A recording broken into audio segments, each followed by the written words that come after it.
Kaixo, ez da batere arraroa saltar de un idioma a otro en una misma conversación, euskaratik gaztelaniara, normaltasun osoz, memo franze. Y eso es posible gutako askoren burmuinak elebidunak edo eleanitzak direlako. Horixe da, gaurko gaia jakin nahi dugu bi hizkuntzaldi berean maneiatzeak nola baldintzatzen duen gure burmuinaren funtzionamendua, baina pauso bat harago joan nahi dugu. Elebitasuna eta osasunaren arteko loturak esploratuko ditugu. Erakutsiko dizuegu hizkuntza nahasmenduak edo patologiak agertzen direnean elebitasunak zer paper duen, edo zure ama hizkuntza ez den beste batean medikuak artatzeak zer ondorio dituen. Has gaitezen!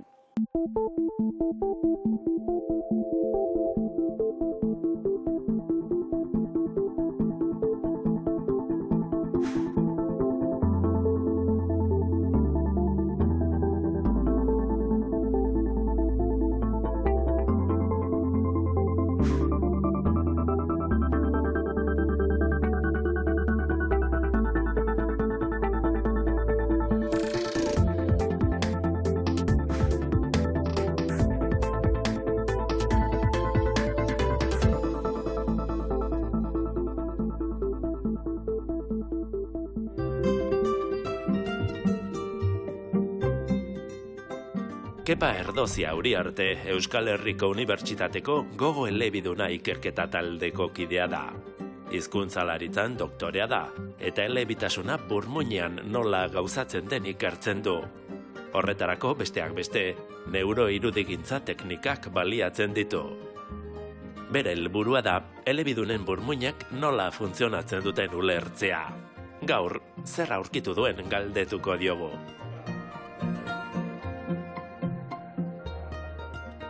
Kaixo, Kepa, hitz egiten duen animalia bakarra da, gizakia nolabait bitxikeria bat, gara naturan, ez da, zela azalpen du horrek?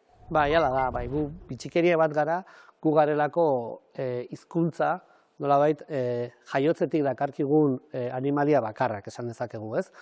Beste animalia batzuk ere komunikatzeko gaitasuna badute, komunikatzen dira euren artean, baina guk egiten duguna da, nolabait, zeinu finko batzuk hartzen ditugu eta eurek kombinatuz, bai, hainbat esaldi berri sortzeko ahalmen hori daukagu, ez? Esaten da, edo badirudi, gizakiak badaukagula nolabaiteko gaitasun biologiko bat, bai, prest gaudela hizkuntza ikasteko. Euskal Herrian jende askok hizkuntza bakarra, ez? Bi edo gehiago dakizkigu, ez da? Hori ere bitxikeria bat da? Hori bitxikeria... Elebitasuna alegia. Bai, ez, Euskal Herrian oso ohituta gaude, ez, euskaldun guztiok. Gara elebidunak, gutxienez, ez, edo hiru edo jakin ditzakegu.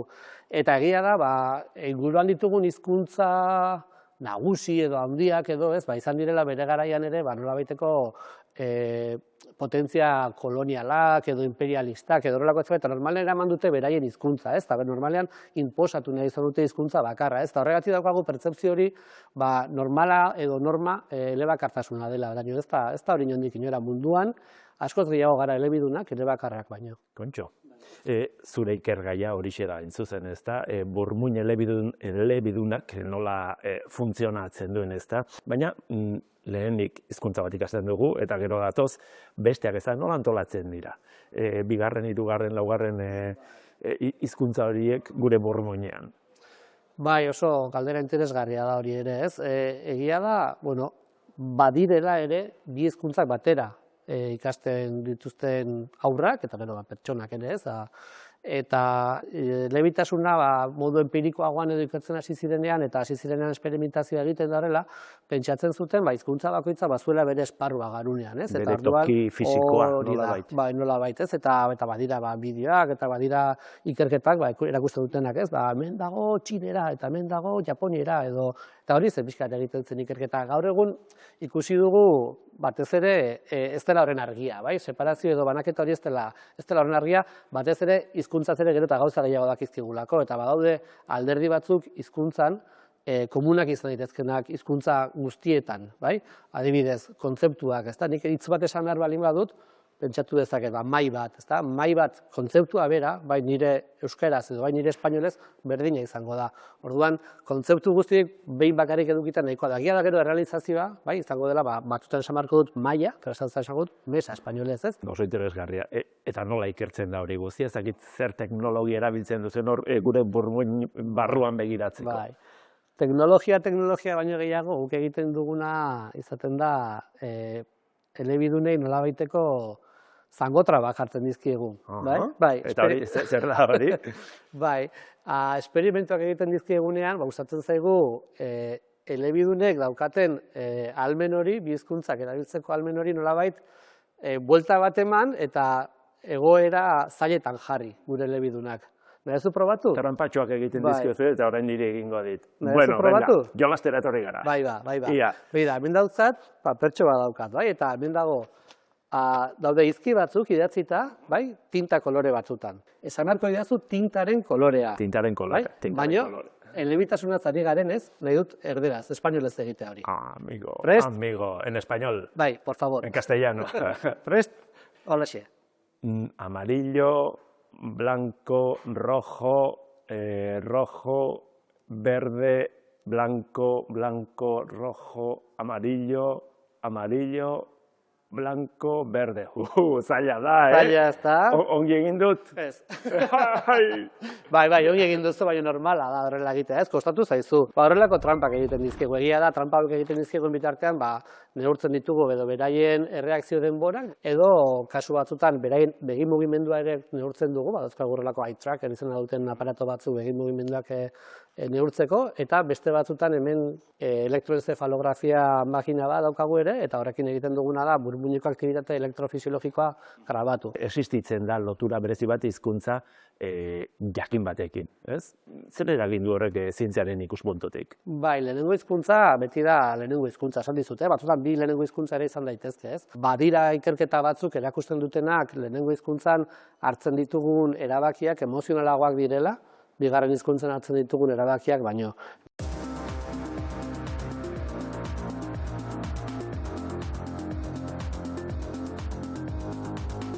Gezurra ama hizkuntzan esatea zailagoa da?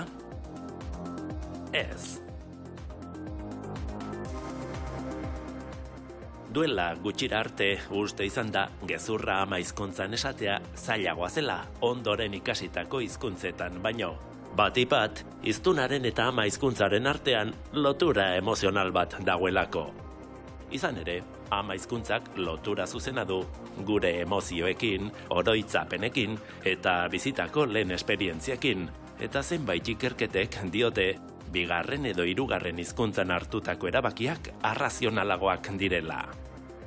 Baina Pompeu Fabra Unibertsitateak eta BCBLek elkarlanean egin duten ikerketa batean ondorioztatu dute ama hizkuntzan zein bigarren hizkuntza batean gezurra esateak antzeko estres maila eragiten duela.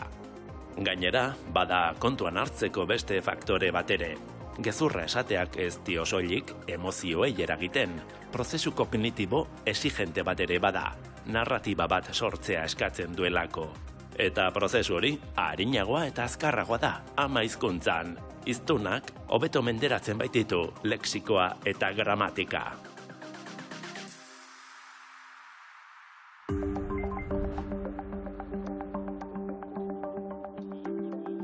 Medikuaren eta pazientearen arteko lehen harremana hitzaren bidez izaten da. Medikuak behar duen informazioa eskuratzeko, pazientearen osasun historia ezagutzeko, galderak egiten dizkio. Horri anamnesi esaten diote medikuntzan, pazientearekin izango duten lehen tratua da, eta mediku pazientearen arteko harremanaren oinarriak ezarriko ditu. Felix Zubia zaintza intentsiboko medikuak urteak daramatza ama hizkuntzaren erabilerak osasun arretan duen garrantziari buruz gogoeta egiten. Azkenean, osasun arreta guztia giza harreman batean oinarritzen da, ez? Lehen elkarrizketa horretan, ez? Ezartzen dira konfidantzazko harremanak, elkar ezagutzeak eta nola izango diren, eta gero ondorenean izaten diren harremanak ere bai. Azkenean giza harremana dauzkagu. Eta hor, beti ahulenaren alde jarri behar dugu, pazientearen alde jarri behar dugu, eta bere ama hizkuntza erabiltzen ez bada, konfidantza ez da gauza, ez da bere izango, ez du nahi duena ondo adieraziko, edo baliteke ondo ez adieraztea, baliteke horrek gero preskripzioak atzak sortzea, edo ulermenak atzak, tratamenduak ondo ez betetzea, eta azken finean segurtasuna murriztea, eta hori da behintzat ekidin nahiko genukena. Bada kontzeptu bat mundu mailan erabiltzen dena, language barrier esaten diote ingelesez, hizkuntza muga euskaraz. Medikuntzan, harremanetarako, pazientearen ama hizkuntza erabiltzen ez denean, eta medikuak eta pazienteak halabeharrez elkar ulertzeko beste hizkuntza batean komunikatu behar dutenean sortzen da. Mundu guztian gertatzen den zerbait da, ez da euskeraz gertatzen den kontu bat bakarrik, ez da hizkuntza gutxituetan gertatzen den zerbait bakarrik, eta adierazten du nola komunikazio hori posible ez denean, eta osasun arreta egiteko ama hizkuntza erabili ezin denean, eta beste hizkuntza batetara jo behar dugunean, edo beste bide batzutara jo behar dugunean, familia bat itzultzaile erabiltzea, bestelako itzultzaileak erabiltzea, horrek osasun arretari kalte egiten diola, ez? Hizkuntza muga horiek 3 egoera ezberdinetan gertatzen dira.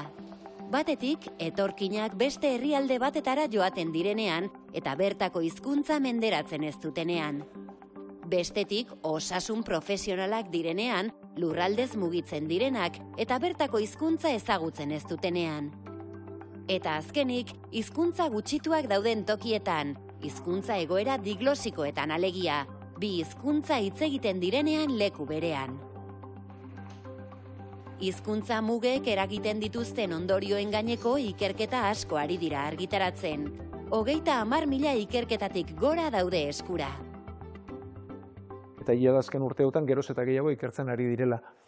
Bai gaiari garrantzia ematen ari zaiolako herrialde diglosikoetan, baina beste alde batetik etorkinen mugimendu baina handia izanik, mundu guztiko arazo bihurtzen ari delako. Estatu Batuetan bizi diren etorkinekin egin dute ikerketetako bat. Ingelesa ondo menderatzen ez duten hispanoekin hain zuzen. Horrek osasun arretan nola eragiten dien eta zer ondorio dituen aztertu dute. Australian berriz, bertan bizi diren asiarren egoera ikertu dute eta herbeheretan arabiar jatorrikoena. Badira, bi hizkuntza hitz egiten diren eremuetan egin diren ikerketak ere. Adibidez, Kanadan, eremu frankofonoan Sarah Bowen ikertzaileak egin duena. Guretzat erreferente bat baldin badago, Sarah Bowen da, Kanadarra da Sarah, Euskal Herrian izana eta gurekin harremana izan duena, eta berak aztertu du eremu frankofonoan, edo mugetan ez, hiztuna, hau da, pazientea frankofonoa izan, eta osasun profesionala ez denean frankofonoa, zer gertatzen denez, eta ikusi da alde batetik konfidantza murrizten dela, harremana murrizten dela, baina ikusi dira segurtasuna akatzak, ikusi dira asistentzia akatzak, eta ikusi da kalitate asko okerragoa dela, ez? Elkarte bat sortu dute, elkarte horretan daude zientzialariak, daude osasun langileak, daude herritarrak, eta kontatzen dituzte euren esperientziak, onerako eta txarrerako, kontatzen dituzte zein bide egin beharko litzateken, nola joan behar litzateken, eta frantses gobernuaren indarra handia daukate, eta babesa daukate. Arabiar Emirerrietan egindako probak ere adibide gisa balio dezake. Arabiar Emirerrietan ikusi dutena da, bertan fitxatu zituzten, batez ere medikuak, munduko medikurik onenak. Kirolariak eta fitxatzen dituzten bezala, munduko medikurik onenak, ez? Eta askotan entzuten dugun ezaera da, gurera ekarrita, ez? Nik mediku onena nahi dute ez euskeraz hitz egiten duena. Hau, probatu dute, egin dute, eta uste zuten profesionalik onenak eramanda, osasun arreta hobea izango zela. Eta ikusi da ez. Osasun profesional horiek arabiera espaldi badakite, eta parean duenak espadu osasun profesionalaren hizkuntza ondo menderatzen, hau da, ama hizkuntzak gurutzatzen baditugu, hor hizkuntza muga bat sortzen dela, eta kalitateari eragiten diola, eta arazo bera da mundu guztian, ez? Zenbait kasutan ezinbestekoa litzateke harremana ama hizkuntzan izatea, hala nola, psikiatrian eta neurologian. Hau neuk ikusi dut, etorri zen paziente bat, iktus bat izan zuena, eta iktus hori izan da, aurren egunean, afasia handi bat zeukan, eta ezin zuen hizkuntzan ondo hitz egin. Eta neurekin ikusi zuen profesionalak ez zekien euskeraz. Urrengo goizean ni lehenago iritsi nintzen, ikusi nuen pazientea, eta hizkuntza berreskuratua zuen, eta banekin berarekin hizketan egon nintzelako euskeraz, bizi-bizi. Eta gaiztakeri bat egin nuen, bidali nuen profesional hau baloratzera, eta ikusi zazu nola dagoen ez, eta etorri zen eta esan zidan, bai, indarra etorri zaio, baina hizkuntza ez da gauza ondo hitz egiteko. Etorri momentu bat nerekin ez, eta euskeraz hasi ginenean, gorritzen hasi zen ez, konturatu zen arte arazoa berak zuela, etorri hizkuntza muga bat zegoela, eta afasia diagnostiko oker bat egin zitekeela ez.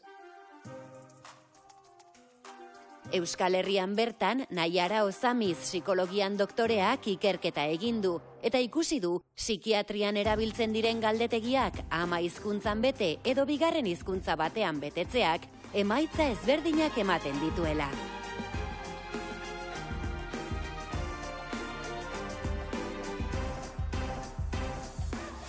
Elebitasunaren oinarrizko kontzeptuak azaldu ditugu, baina demagun hizkuntzaren nahasmendu bat dugula. Dislexia, afasia, atzerapenen bat, hizkuntza ikasterakoan, zer gertatzen da, orduan gure burmuinean? Bueno, aipatu dituzu hiru nahasmendu horiek nahiko diferenteak dira beraien artean, ez? Dislexiaren kasuan, hor bada aurrek nolabait irakurketa eta idazketa ikasten duten prozesuan edukitzen duten horrelako nahasmendu bada, ez? Gero, Alzheimerra eta Parkinsona eta horrelako gaixotasun neurodegeneratiboek, ez, badute prozesu neurodegeneratibo bat, ez, eta gure kontzientzia, gure ahalmen kognitibo batzuk pixkanaka galtzen goaz, eta bien artean hizkuntza ere, ez? Eta afasiaren kasuan, kasu horretan izaten da gehiago, nolabait kolpe, iktus, edo olako istripu baten ondorioz hizkuntza galtzen dugunean, ez? Eta elebidunak izan da, gerta daitezke, hizkuntza bat galtzen duzunean, galduko zu hizkuntza hori. Baina, bi hizkuntza dituzunean eszenario asko aldatzen da. Orduan, badaude, galdera mota diferenteak egon daitezke. Galdu daitezke bi hizkuntzak berean, paraleloki era berean, imaginatu lehen aipatu dizudana, ez, azten zaizkizu animalien izenak, ez? Eta lehen esan dizu, txakurra, maia esan dizu, berdinen. Imaginatu, txakurra kontzeptua daukazula horrez, eta txakurraren kontzeptu hori, galtzen duzu bai euskeraz eta bai espainolez. Baina gerta daiteke ere, modu selektiboan gertatzea. Eta galdu dezakezu, txakurra kontzeptua badakizu zer dan, baina ahoskatzerakoan falta zaizu ahalmen hori, baina euskeraz bakarrik. Orduan, gerta daiteke ere, nolabaiteko galera selektiboa izatea. Hala ere, hizkuntzaren nahasmendu horiek tratatzerakoan edo eskuartzeak diseinatzerakoan kontuan izaten da, burmuinak elebidunak direla? Ez. Dibaki dela, zoritxarrez, hemen Euskal Herrian, tratamentuak egiten dira hizkuntza bakarrean. Eta pena da, berez, bi hizkuntzak balin baditugu, elebidunak izanik, tratamentua ere bi hizkuntzatan egin beharko litzateke, niuntzean hankamoz geratu daiteke. Bakarrean esan duzu barkatu, baina gaztelaniaz egiten da, normalean. Batez ere bai, badaude saiakera batzuk, ari dira pixkanaka euskarazko bateriak ere sortzen, eta euskarazko tratamentuak eta sortzen ere, baina batez ere gaztelaniaz egiten da, espainolez egiten da, baina izan beharko luke, euskaraz izan da ere, euskara bakarrik tratatuko bagenu, euskara rekuperatuko genuke behar bada hobeto, eta espainola okerrago. Eta, euskaraz bizialko genuke, baina espainola ere batzutan garrantzitsua izan daiteke eta berazkoa izan daiteke, segun eta ze kontestutan orduan, elebidunak izanik, tratamentua bizkuntzetan eginda, euskaraz osoagoa izango litzateke, eta kaixo horrek, euskaraz onura gehiago izango lituzke hizkuntza baten bakarrik eginda baino.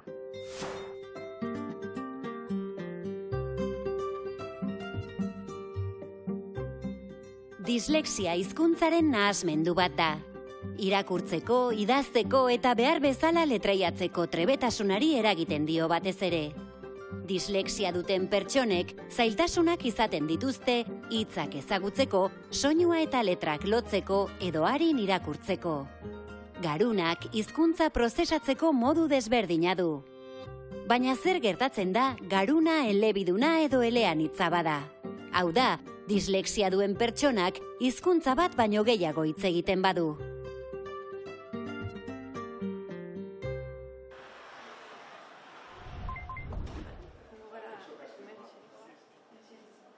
BCBL, kognizioa garuna eta hizkuntzaren arteko harremanak ikertzen dituen zentroaren hipotesia da, adin txikitan hizkuntza bat baino gehiago jakiteak, babestu egingo lukeela dislexiatik. Babes hori gertatzen den aztertzeko, 500 haur elebidunek zenbait ataza burutuko dituzte laborategietan 2 balans izeneko proiektuan. Aurrek ez dute inolako ikaskuntzaren nahasmendurik, baina denek dakizkite hizkuntza bat baino gehiago. Kasu honetan, 4 dakizki Pietrok. 6 urte ditu eta BCBL-ko ikertzaile italiar baten semea da.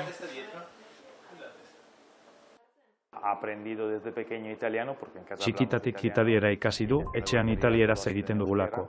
Eta aurreskola osoa euskaraz egin du. Beraz, oso modu naturalean ikasi ditu biak. Inguruko aurrekin gaztelania apur bat ikasi du, eta kalean ere gaztelaniaz egiten da. Hortaz, 3. Eta ni ikertzailea izanik, ingelesa ere familian daukagu. Gaur ez du hitzik egin behar, hizkuntza horietako batean pelikula bat ikusi baino ez. Neuroirudi tresnak erabiltzen dituzte proiektuan. Magnetoentzefalografiaren laguntzaz ikusi nahi dutena da, garuna nola egokitzen den hizkuntza aldaketetara. Egokitzeko gaitasun hori izango litzateke, dislexiaren aurrean babesa emango lukeena.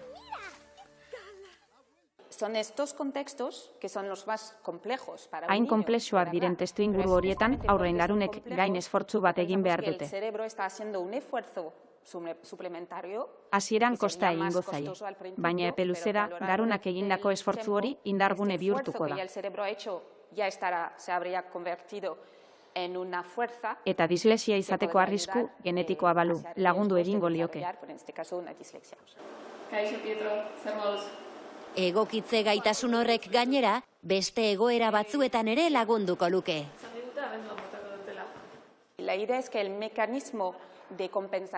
Deskribatu, testatu eta baieztatu nahi dugun elebitasunaren konpentsazio mekanismo hori. Oraindik frogatu gabe dagoena, beste alor kognitibo batzuetarako ere balioko lukeela pentsatzen dugu.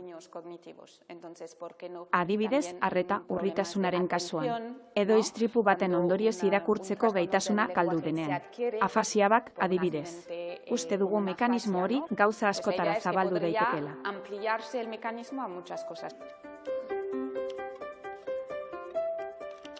Neure klinika BCBL-ren sail bat da. Hemen egiten dutena da, oro har, ikerketetan aurkitu eta ikasitakoa aplikatu. Alde batetik, ahozko hizkuntzan edo irakurketan zailtasunak dituzten haur eta helduen ebaluaketak egiten dituzte. Eta bestetik, ebaluaketa horiek egiteko materiala sortzen dute. Kasu honetan, elebitasuna ez da abantaila bat. Ama hizkuntza euskara duen paziente bat ebaluatzeko materiala falta da. Neure hizki izeneko hau BCBL-ek garatua da. Irakurketa gaitasuna neurtzeko balio du, baina oraindik ez dago ahozko hizkuntza aztertzeko euskarazko materialik eta beste baliabide batzuk bilatu behar dituzte. Venga, eman, primerako lana, txapelduna. Hala nola moldatzen gea bakoitza, badaude zenbait ezaugarri, fonetika dela, fonologia dela, gaztelanian zerbait gehiago oinarritu gaitezkenak, baina badaude beste atal asko lehen esan bezala, gaztelaniakin ez dutenak zer ikusirik. Orduan hor, gehiago egiten ditugun analiziak dira kualitatiboak edo, ezta? Aztertzen dugu aurre horren hizkuntza nolakoa dan eta zeakatz mota egiten ditun eta pixkat, bere espero beharko genuken garapen tipikoarekin pixkat alderatzen dugu, baino modu gehiago kualitatibo batean, ez? Ziurtasun gehiegirik gabe. Hau badakitzu zer den? Bileto. Bileto. Bitu hori italieraz esan duzu, oso ondo. Zorionez, badira ekimenak utxune hori betetzera etorriko direnak, tartean BCBL-ren proiektu bat. Oso ondo txapelduna, primerako lana. Ebaluaketaren ondoren datoz esku hartzea edo arazoa konpontzen saiatuko diren ekintzak. Logopeden egitekoa da hori. Euskal Herriko Unibertsitateak iaz zabaldu zuen logopedia gradua euskaraz Donostiako kampusean. Karolek logopeda izan nahi du, baina hemen ere ebaluaketetan gertatzen den bezala, tratamenduak euskaraz egiteko ez dago ia materialik. Dagoen apurra, kopiak, egokitzapenak edo itzulpen hutsak dira, ez berariaz euskaraz garatutako tresnak. Oztopo handia da, batez ere, ama hizkuntza euskara duten pertsonentzat, haurrak gehienetan.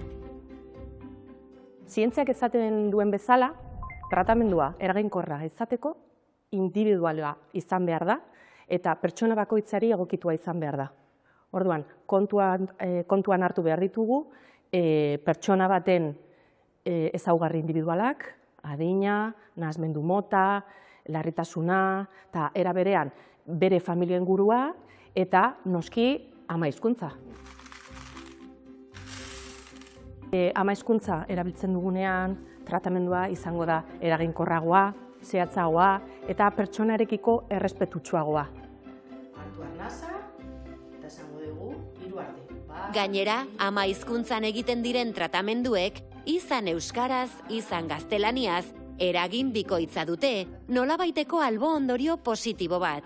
Bigarren hizkuntza ere hobetzen edo berreskuratzen da nagusi denarekin batera.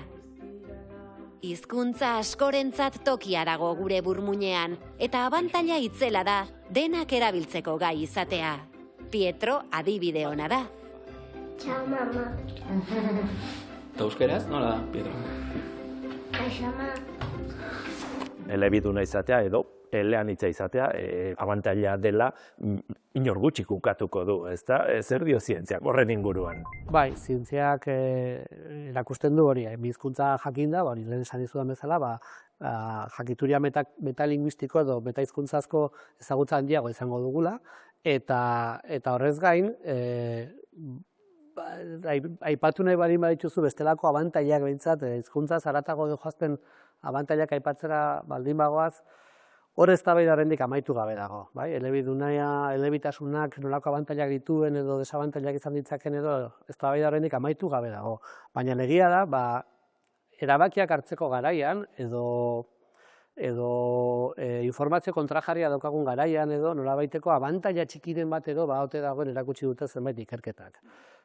Kontua da, lehen egin dizudan ariketa hori, ez? Informazio kontrajarria zegoen, eta informazio kontrajarri horren aurrean, ez? Nolabaiteko atera bartzen duen, nolabait aurrera, ez? Altzen moduan hori da.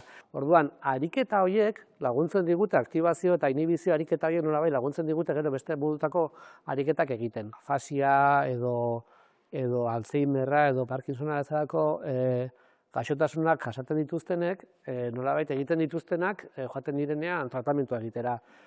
Elebidunok zer daukagu horren aurrean? Dagoeneko ariketa horiek etxean egiten ditugula. Kontua da ordea, hizkuntza horietako bat gutxitua dela. Gizartean, kalean gertatzen dena, ez dela oreka perfektu bat, ez da, horrek zen ondorio ditu. Zorionez edo behintzat, haur guztiek dakite, Euskal Herriko haur guztiek dakite euskaraz, hemen gu Gasteizen gaude orain, Gasteizen egia da euskaraz dela asko entzuten. Baina zu jaten baldin bazara, niri gertatzen, etortzen nahi zenean Gipuzkoatik eta gasolina botatzen dudanean kotxean, gasolinderiko pertsonari ikusten baldin badu gazka dela, euskaraz egiten eta bera poz-pozik jartzen da, euskara erabiltzen duelako, badakielako, normalen erabiltzen ezko hizkuntza bada, eta erabiltzeko aukera ez du izaten. Nolabait, kutsitua da, baina saiatu gaitezke kutsitua ez izaten erabilera bultzatzen. Eta burmuinean behar bada, geroz eta gehiago erabili, ariketa, gimnasia izango da. Hori da. Oso ondote, eskerrik asko. Zueri.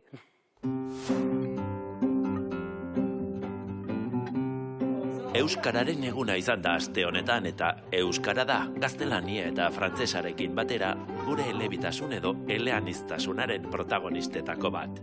Tira, batzuetan protagonista, bestetan bigarren mailako aktore eta sarritan figurante hutsa. Zer ordu dezute hor? 8 dira. Zientziak dio, hizkuntza bat baino gehiago jakitea abantaila da, zentzu askotan, eta halaxe erakutsi dizuegu gaurko saioan. Baina aberastasun horri etekina ateratzeko neuronak eta mingainak astindu eta erabili egin behar ditugu dakizkigun guztiak. Datorren astera arte, agur!